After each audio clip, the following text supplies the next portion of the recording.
we want to be thinking about the 12th Imam and his return. And what are we supposed to be doing? And how does what we do right now apply? What do we need to do in order to hasten the reappearance of our Imam? Keeping in mind our global duties.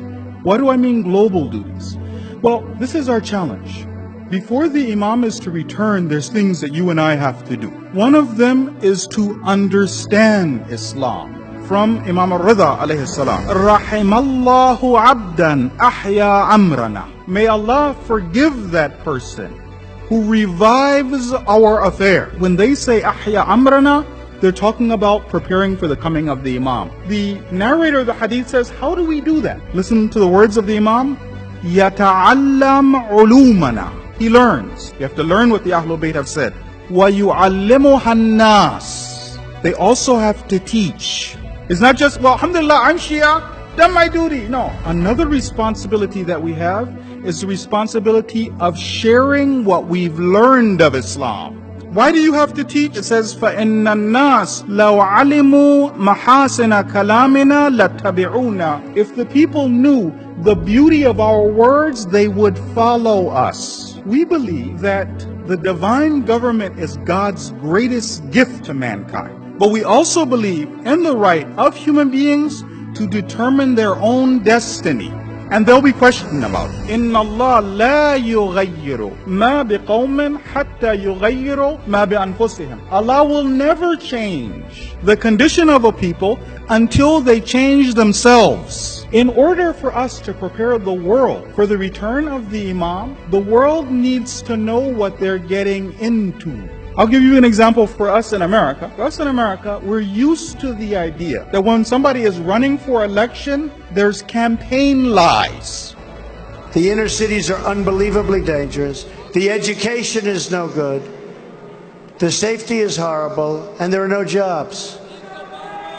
And I tell everybody, what the hell do you have to lose? I'm going to fix it. We will fix it.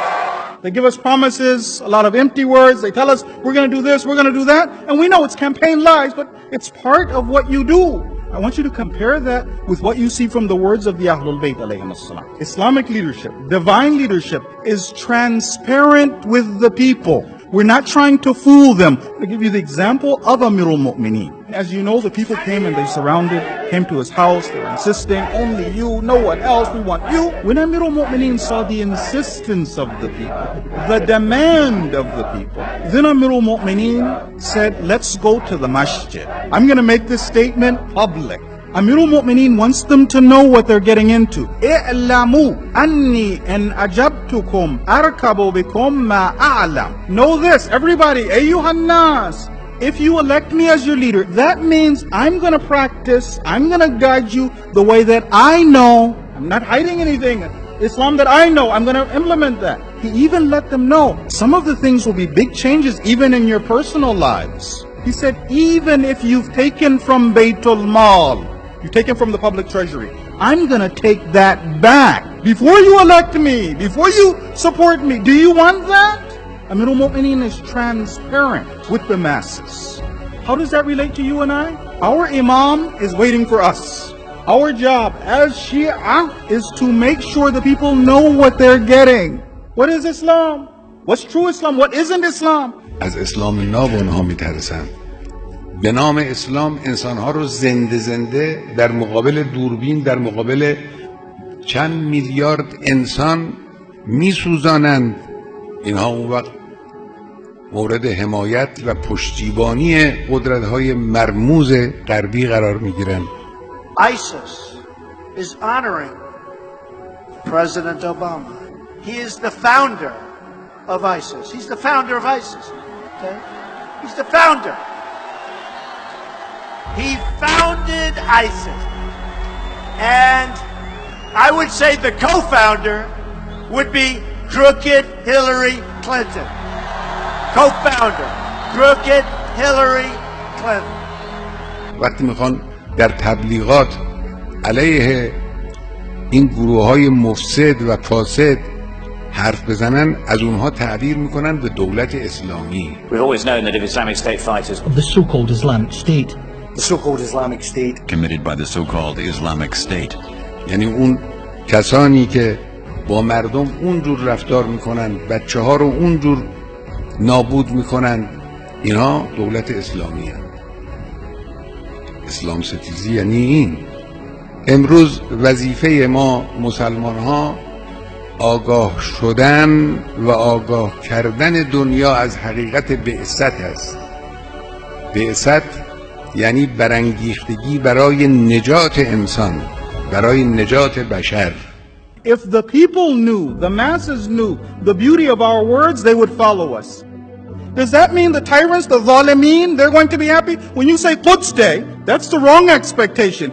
Iran's supreme leader, Ayatollah Khamenei, he tweets in English that Israel must be destroyed. Listen to Hassan Nasrallah, the leader of Hezbollah. He said, if all the Jews gather in Israel, it will save us the trouble of chasing them down around the world. When they hear that our Prophet said the best type of jihad, that telling the truth to a tyrant, in the face of the tyrant, not being afraid, explaining what Islam is.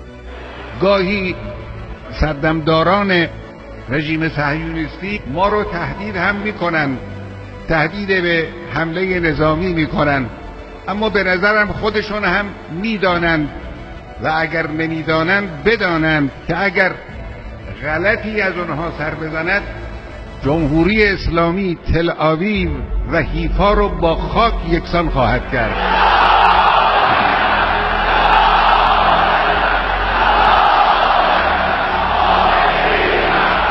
My stance on oppression, whether oppression is overseas, whether it's in Palestine, whether it's here in England, whether it's there in America, oppression, we say that we're supposed to be khasm for the zalim. Am I expecting the zalim to also applaud? No, I know the zalim's not going to applaud.